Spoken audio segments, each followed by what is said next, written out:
For years, we have covered the dangers of fentanyl. Just a small amount of fentanyl can kill a person. Now, that's 2 milligrams, actually next to a penny. Yeah, but now, new drugs are mixing with fentanyl, and the Narcan medics use to revise a person in an overdose does not work. News Center 7's Mike Campbell joins us live with information he's been uncovering about the deadly impacts the substance known as xylazine is actually having. Mike? Well, Gabrielle, we told you many times about how the war on opiate abuse has been successful enough to start dropping those accidental drug overdoses that lead to death. However, investigators here at the Miami Valley Coroner and Crime Lab and DEA investigators are finding that a substance known as xylazine is now being mixed quite often with fentanyl and cocaine. And because of the qualities of xylazine, those mixtures are deadly. It is running rampant in this area. Ehlers is director of the Miami Valley Crime Lab. She told me xylazine is not approved for human use, only in animals. But drug dealers are adding it to drugs like fentanyl, and the mix is deadly.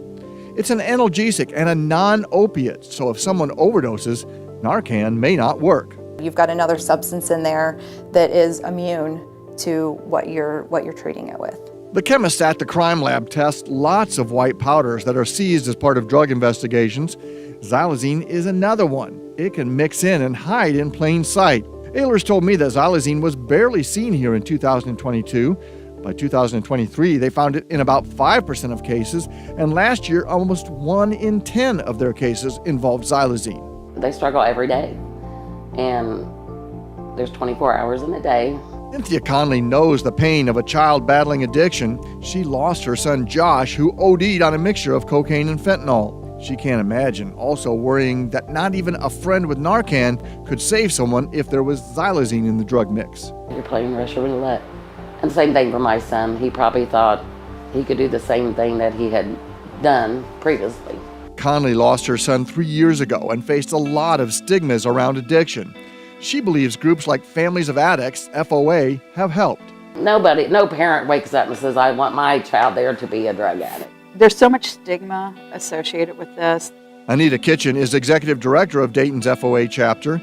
She's worried about counseling families about threatening new drug mixes that involve xylazine. That is absolutely terrifying for a family because some of these are not responding to Narcan. Kitchen said her group works to educate everyone in the community. It's something that even DEA supervisors tell me they now focus on just as much as enforcement. It is not an illicit substance. You can buy it if you have a license. Brian McNeil is the agent in charge of the DEA's Great Lakes region that includes Dayton.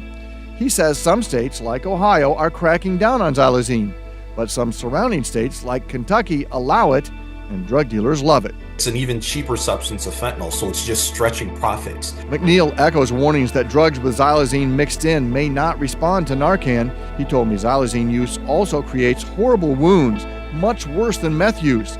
Those that survive using it may be denied medical treatment from ill-equipped facilities. It's difficult to treat someone with an addiction issue who has a severe physical medical issue as well. McNeil believes more education can slow down the demand for dangerous drugs, including the deadly xylazine, and that is the best way to save Miami Valley lives. And back live here, investigators here and DEA agents tell us that since veterinarians are the ones that usually use xylazine, it can be obtained using false information, and sometimes it's also stolen from vets.